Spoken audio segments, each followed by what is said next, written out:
This is the moment Palestinians in Gaza have long prayed for. Free to go home, sure of where to go, but not of what they will find. We're going back home to see if it's destroyed or not. When I get there, I will cheer. A ceasefire between Israel and Hamas came into force on Sunday morning after 470 days of bloodshed. A long-awaited respite, then delayed for nearly 3 hours at the last moment.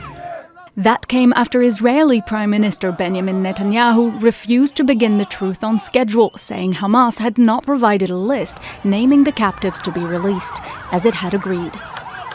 At the direction of the Prime Minister, the ceasefire will not go into effect as long as Hamas does not fulfill its commitment.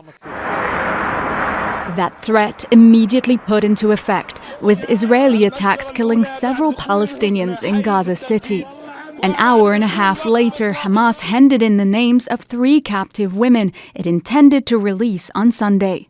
The group said the delay was caused by technical difficulties in the field.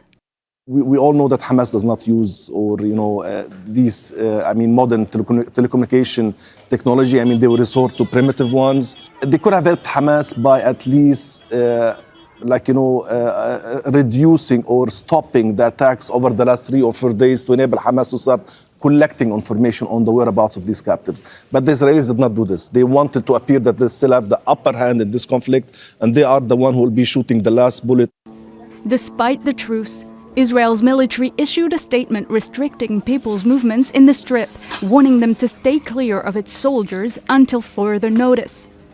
Ismail el-Shafi'i's family members are ready to move back home as soon as they can.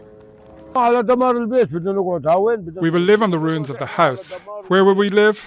On our destroyed house, on the rubble. We will set up the tent and live inside it. We will not return and find a palace. There is no palace. In the north there is nothing. There are no buildings or houses for people to live in. The first phase of the deal is due to last 6 weeks. Regardless of delays and mixed signals, the beginning of the ceasefire has seen thousands of Palestinian survivors hit the road. Many will be heading for the north of Gaza, hoping Israeli bombs have stopped falling for good. Ibtissem, Guenfoud, Al Jazeera. Make sure to subscribe to our channel to get the latest news from Al Jazeera.